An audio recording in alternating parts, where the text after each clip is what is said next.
Olá, amigos e irmãos, continuando aqui a lição número 5, tá? Que será lecionado no dia 30 de janeiro de 2022. Em algum momento que você vê esse vídeo, você vai ver em outro tempo, em outra data, mas estamos tratando dessa lição. Lembrando que essa videoaula é gravada atendendo o pedido de um irmão, tá? Só que eu gasto muito tempo falando e já vai para 60 minutos de aula, né, nos 2 vídeos que gravei, e temos mais essa aqui. Se ela chegar a 30, vamos para 1h30 de aula, que é o normal numa sala de aula. Geralmente na igreja, na escola dominical, a oportunidade do professor é passada entre 8h20 e 8h30. O professor ele tem um tempo mais ou menos de 1h, 1h20, mais ou menos 1h20, 1h30, 1h30 para fechar a lição. Tá entendendo? Acho que estamos dentro do tempo, tá bom? Claro que num programa gravado e tal, você tem que resumir ao máximo, né? Mas já que estamos gravando, vamos seguindo até onde podemos chegar. Tá? Ó, meus irmãos, nós falamos do segundo ponto no vídeo anterior, tá? Que é os pressupostos pentecostais para ler a Bíblia. Aí lemos a autoridade bíblica. Você sabe que a Bíblia é um livro que ela tem uma essência muito grande. Suas palavras, ela mexe com as pessoas. Por mais antigo que sejam os seus escritos, né? Os seus escritos são milenares, né? E teve eventos milenares ali, por exemplo, a saída dos filhos de Israel do Egito, né?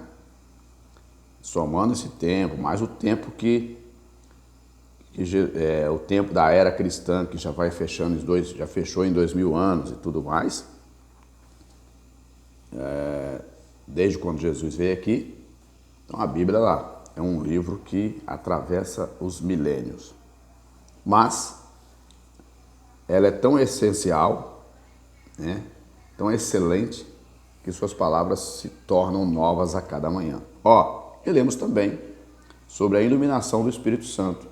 O Espírito Santo é o carro-chefe que nos ajuda a compreender as sagradas letras, tá? E é aqui que eu faço uma pergunta um pouco apimentada, né? Pergunta não, eu vou aqui parafrasear ou aguçar o entendimento de alguns para tentar entender o porquê existe esse tipo de comportamento. Você já ouviu aquela palavra, este ensinamento é do homem? As pessoas que dizem essas palavras são aquelas pessoas que querem andar de qualquer jeito.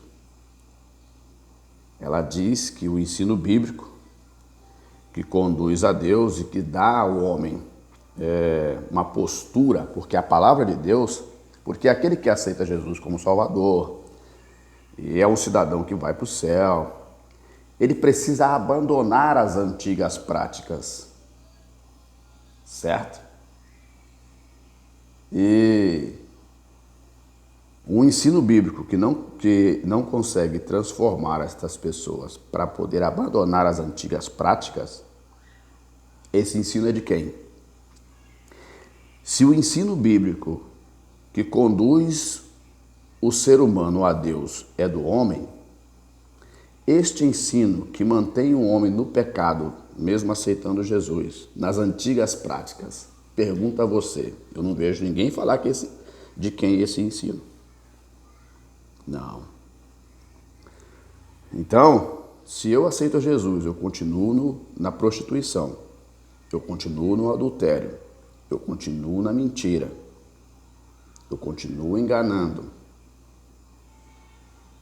eu continuo nas antigas práticas anteriores e líderes, né, dizem que essas coisas não tem problema, esse ensino é de quem? É a pergunta que eu estou fazendo. Porque os espertinhos, quando eles querem defender o seu pecado, e a palavra de Deus está condenando ele, das práticas malignas que ele está cometendo, e ele fala que o ensino bíblico, esse ensino é do homem, e esse ensino que faz as pessoas se separarem, o homem casado buscar outra mulher lá fora, relações de solteiro com casado, relações antes do casamento, e esse ensino que apoia essas práticas, que é prática de quem não aceitou Jesus ainda, esse ensino, eu pergunto, é de quem? O engano das pessoas é achar que as pessoas do passado eram pessoas de mente fechadas. A nossa mente é tão pequena, porque por isso que nós não conseguimos compreender. Se nós não deixarmos o Espírito Santo iluminar a nossa mente, nunca vamos entender os desígnios de Deus. Nunca. Se não deixarmos Deus tomar conta da nossa vida, se não deixarmos o Espírito Santo tomar conta da nossa vida e nos ajudar a interpretar as palavras de Deus, nunca vamos se converter. Vamos ter a sensação de que somos servos de Deus e não somos nada. E nem Ele está com a gente. Está entendendo? Olha só. Estas foram as palavras que Jesus falou no capítulo 7 de Mateus. Não são palavras minhas. Esse ensino aqui não é do homem, não. Tá? Esse ensino aqui não é do homem. Eu só vou ler para você entender. Capaz de alguém dizer aí que esse ensino é o ensino do ódio. Não, então Jesus estava odiando mesmo, hein? Né? Capítulo 7 de Mateus, e verso 21 a 23 diz assim, palavras do Senhor Jesus. Se você nunca leu isso, leia com calma.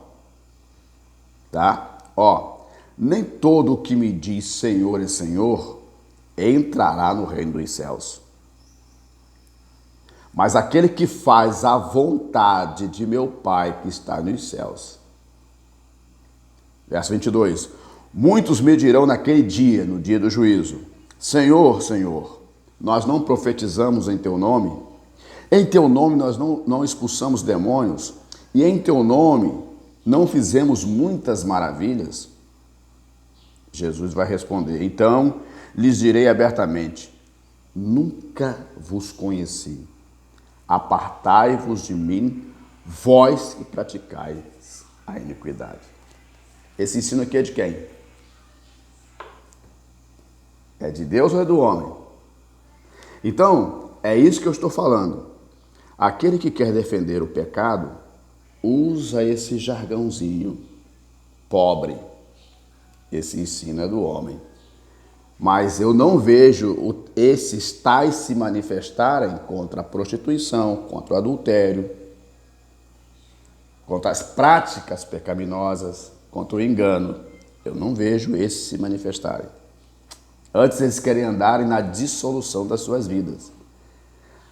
Queridos, numa relação entre Deus e o homem, em o que importa é só as intenções do homem e não a de Deus, este homem não está se relacionando com Deus, ele está enganado, né? Ele está vivendo uma vida de engano, que naquele grande dia ele vai ser surpreendido.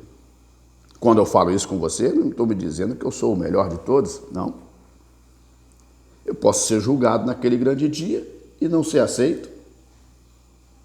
Eu tenho que ter essa consciência de que se eu não me portar da maneira que Deus quer, não vou passar também. Eu estou junto com todos que serão julgados. Não tem lugar especial para mim e nem cadeira especial para mim. Enganoso é o coração pensar dessa forma. Não.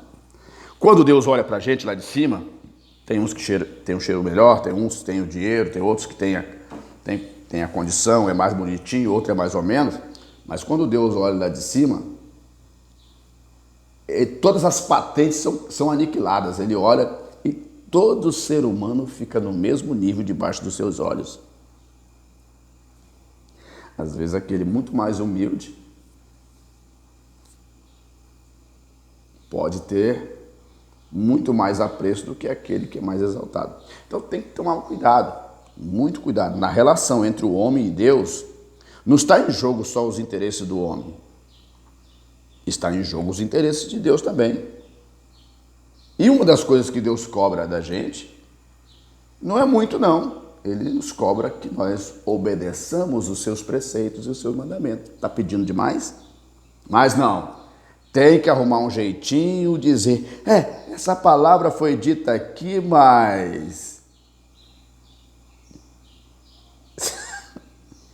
Os pseudos crentes, né? Então, meus queridos, fique atento nisso. Bom, o terceiro item aqui do segundo ponto é o valor da experiência, tá?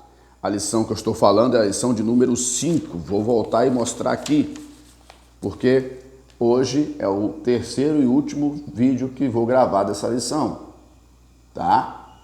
Ela é do dia 30 de janeiro de 2022, das lições bíblicas do primeiro trimestre de 2022, tá certo? Bora para frente então. Vamos ler aqui o texto do terceiro item do primeiro ponto. O valor da experiência. O texto sagrado é útil para o ensino. Repreensão, alguns não querem mais. Repreensão e correção, a fim de tornar o salvo perfeito. Gente. Diz que a palavra de Deus era para corrigir, para redarguir. Vamos ler? Está em Timóteo capítulo 3, versos 16 e 17. Olha, nós lemos essa leitura, esse texto, no início da primeira videoaula. Tá? 1 Timóteo, eu vi aqui, deixa eu achar Timóteo, capítulo 3, versos 16 e 17. Verso 16 e 17.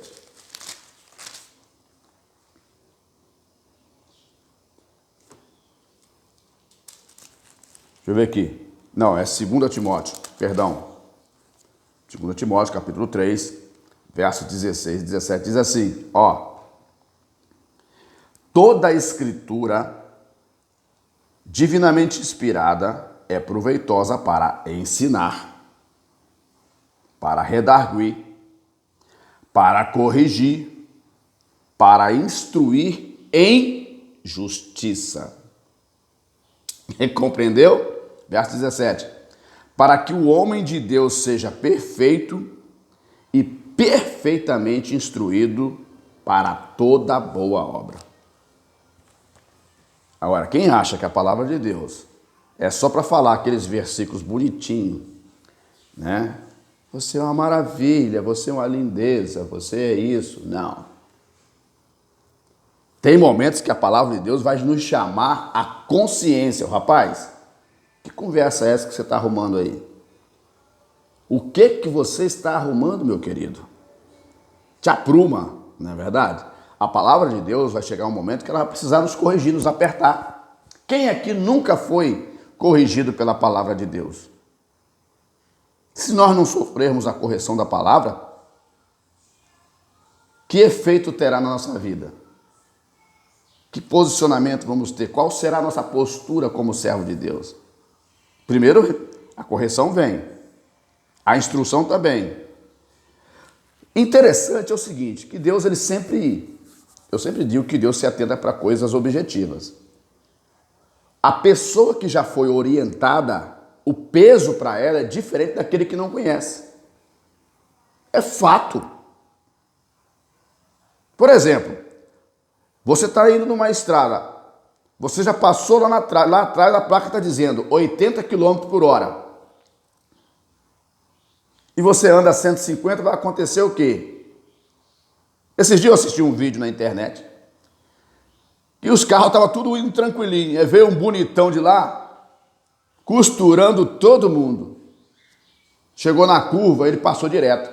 Por quê? O limite de velocidade naquela estrada estava estipulado. Ele simplesmente ele ignorou as instruções para poder trafegar naquela estrada. Moral da história: encheu grota, deu trabalho para os outros, fez o papai e a mamãe chorar e a família também. Então, a instrução bíblica, ela nos dá esse norte. Olha, meu filho, teu limite é até aqui, daqui para lá não é mais para você, tá? Aqui não é lugar dos santos. Aí você não pode te meter aí. Tem muitas vidas que precisam da tua palavra, do teu conselho. Tem muitas vidas que precisam do teu louvor, que você louva a Deus. Para poder, muitas vidas estão carregadas, precisam ouvir um refrigério. Você precisa se atentar a isso, meu filho. É o limite que as palavras nos dão. Uma vez nós aceitando a Cristo como Salvador, nós precisamos mudar a nossa conduta. Se a palavra de Deus não faz isso na gente, ou aliás, ela está mostrando, assim como as placas de advertência nas estradas estão mostrando. Quando aparece um engraçadinho ali, que não quer dar atenção àquilo, isso aí é do homem, ele está vendo escrito ali, mas mesmo assim ele diz que é do homem. Mas o pecado que ele está cometendo, eu pergunto, é de quem? Está entendendo aonde eu quero chegar? Então, o sagrado é útil para o ensino, repreensão e correção. É duro aceitar correção, né? É duro ser repreendido, né? Sim ou não? Essas declarações demonstram que a Bíblia deve ser aplicada ao nosso viver diário, né? As verdades bíblicas são confirmadas quando experimentadas pela Igreja do Senhor. Marcos 16, 20. Nesse aspecto, por exemplo, cremos que o livro de Atos não apenas descreve a experiência pentecostal da igreja primitiva, como também a torna válida para todos os nossos dias. Atos dos Apóstolos. Em Atos capítulo 2, verso 1 a 4, versos 38 e 39, ressalta-se, porém, que nem a experiência, nem a tradição da igreja podem estar acima da autoridade bíblica. Tem gente que, quando tem um certo poder, ele influencia pessoas, ele dita o comportamento, dita o costume, dita a ideia, e como aquela pessoa é uma pessoa de prestígio, as pessoas tiram a atenção da palavra de Deus e colocam atenção naquela pessoa. E às vezes, o caminho que essa pessoa está nos conduzindo é para o abismo. Mas está me dando um certo conforto. Está me dando um certo conforto, está me deixando numa sombra dos prazeres. Eu vou seguir. Tem uns que nem carrega mais. Na sua Bíblia. Esqueci. Né? Então, e nesse aspecto, né? Ressalta, porém, que nem a experiência, nem a tradição da igreja pode estar acima da autoridade bíblica. Somente a Escritura é que pode autenticar e até mesmo corrigir a experiência ou prática da igreja, caso seja necessário, conforme 2 Timóteo, capítulo 4, versículo 2. O que está escrito? Que pregues a palavra instes a tempo e fora de tempo, redarguas, repreendas, exortes com toda a longanimidade e doutrina. Tem gente, quando você fala a palavra doutrina, que raiva, não é verdade? Porque a doutrina bíblica, ela nos coloca no prumo. E tem gente que não gosta de ficar no prumo. Ele gosta de viver a revelia. Fazer o que quer, ir aonde, fazer o que quer. Na verdade, se meter em coisas que não é de servo de Deus. E de que chega na casa de Deus, daqui é que os irmãos não falem nada. Então a autoridade bíblica, ela está acima de mim, da igreja, do corpo em si. O que prevalece é a vontade de Deus. Bora para frente, nós estamos agora no terceiro ponto dessa lição, que fala das regras básicas. Aí, ó. Tá invertido para você, não tá? Porque eu tô gravando da câmera frontal. Ó, regras básicas para a interpretação. Tá certo? O que diz aqui?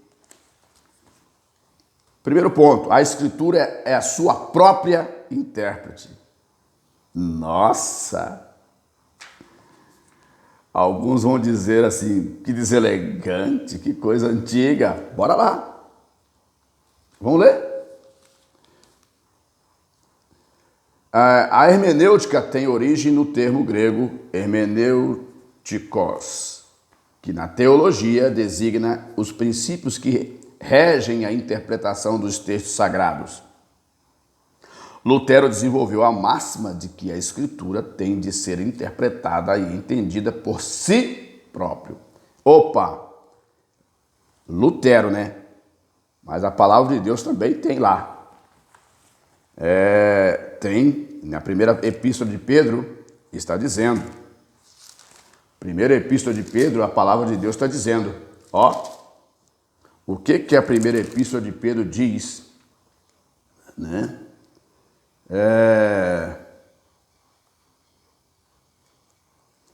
A primeira epístola de Pedro diz que nenhuma escritura, as profecias bíblicas, é de particular interpretação. Entendeu? Então, eu li no início, né? Eu li no início que a escritura bíblica, tá? Ela não é de particular interpretação. Segunda epístola de Pedro, capítulo 1, do verso 20 e 21, diz assim: sabendo primeiramente isto, que nenhuma profecia da escritura é de particular interpretação, porque a profecia nunca foi produzida por vontade do homem algum, mas os homens santos de Deus falaram inspirado pelo Espírito Santo. E Isaías 8 e 20, né? É o texto que está aqui é o versículo que está no texto aqui, para a gente ler, está dizendo assim, Isaías 8 e 20, a lei ao testemunhos e ao testemunho, se eles não falarem segundo a esta palavra, nunca verão a alva. Então é perigoso as pessoas que distorcem a palavra de Deus. Ah, não, o texto está dizendo isso, mas não precisa disso não. Não precisa disso não. Não é verdade? Ó, continuando o texto, a escritura e a sua própria intérprete. Significa que devemos estudar a Bíblia seguindo o método pelo qual uma parte do texto auxilia na compreensão de outro texto. Essa afirmação é legítima, porque a coesão da Escritura é o resultado de um único autor, divino, o Eterno. Aleluia! Provérbios 30, 5 e 6. Embora esse método seja legítimo, o estudante das Escrituras precisa do auxílio das regras básicas para uma correta interpretação. Claro que ele precisa conhecer. Não é verdade? Precisa conhecer. Você não pode interpretar a palavra de Deus, né, Segundo um irmão que teve um irmão pregando na nossa igreja, numa das nossas festividades, eu gostei da pregação dele, pregando no congresso de jovens. Jovens do campo se reuniram todo, congresso UMADI, da nossa igreja. E ele pregou lá dizendo que nós estamos na geração da água, em que o ser humano procura se adaptar conforme o recipiente. Está entendendo? A geração da água. Estamos na era da água. Assim. Né? Na questão da interpretação. Aí o ser humano está num lugar, ele é uma coisa. Está no outro, ele é uma coisa.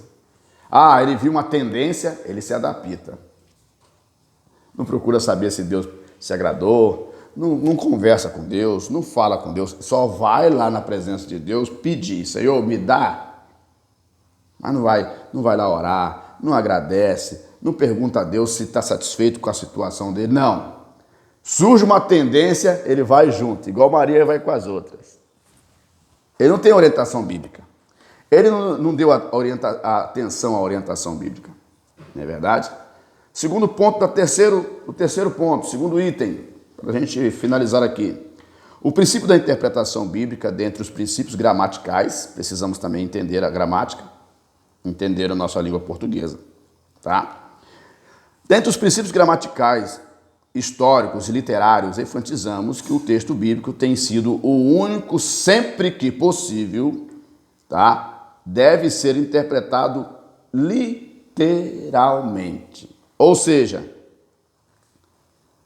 se o texto bíblico deve ser interpretado literalmente, isso significa que a gente precisa se atentar para a fidelidade do texto e não ficar arrumando puxadinhos para um lado e para o outro para completar aquele texto. Da forma que muitas pessoas estão interpretando a Bíblia hoje, se essas pessoas intelectuais ou pensadores pensassem um pouco, eles estão desqualificando Deus. Da forma que as pessoas interpretam. Os arranjos que eles estão implementando junto ao texto sagrado, eles estão desqualificando Deus. Colocando Deus assim como um nome que é dito para preencher um espaço porque é bonitinho. Certa vez o cara falou assim, uma pessoa, um leitor da Bíblia, que estuda muito, ele disse assim,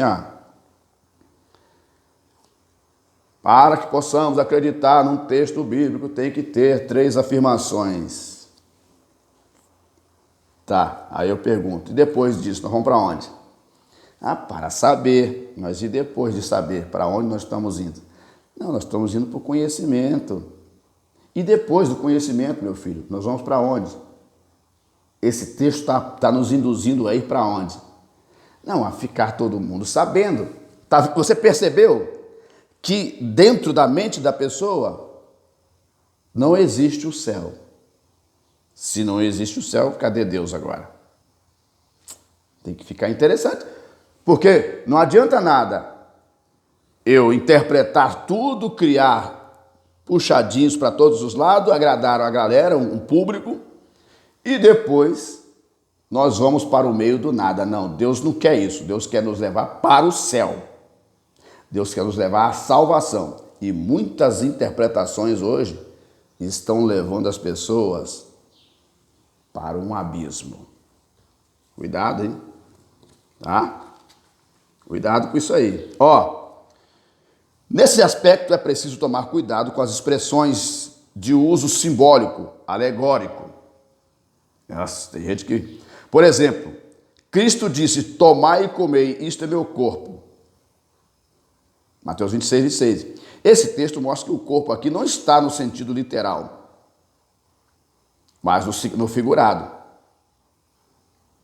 Claro, se Jesus já não está aqui mais, o pão que comemos, o cálice que tomamos, é em memória ao seu sacrifício na cruz do Calvário.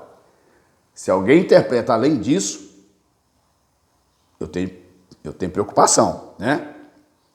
Outro princípio refere-se ao contexto, isto é, analisar os versículos que precedem e seguem o texto que se estuda. Diz a máxima que texto fora de contexto é pretexto. Desse modo, observado esse princípio, a Bíblia precisa ser interpretada no todo. Nenhuma doutrina pode basear-se em um único texto, em hipóteses particulares. É fato. Se você ler um versículo bíblico, porque há aqueles que leem um versículo bíblico e tira uma palavra daquele versículo bíblico e esquece de um todo.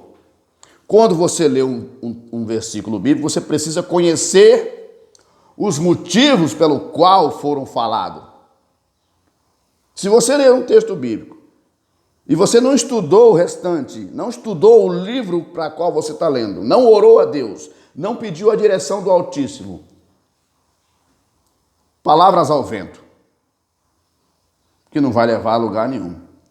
As palavras de Deus precisam ter sentido. Então, quando eu leio um versículo bíblico, eu preciso conhecer todo o contexto em torno dele. Eu preciso saber, porque Deus não disse nada à toa. A palavra de Deus ela não foi escrita para ser dita à toa. Ela foi escrita para ser pregada e ensinada para gerar resultado. Mas não é resultado para ficar aqui.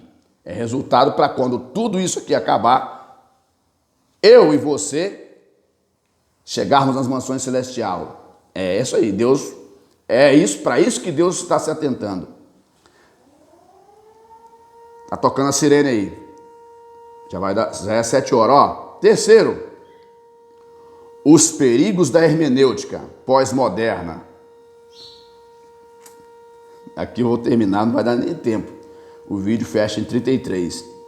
Porque ele desliga. Eu não vou emendar um vídeo no outro, senão fica ruim. Nossa ortodoxia refuta todo e qualquer método que nega a inspiração verbal e plenária da Bíblia e sua consequente autoridade. 2 Pedro 1:21. Está escrito.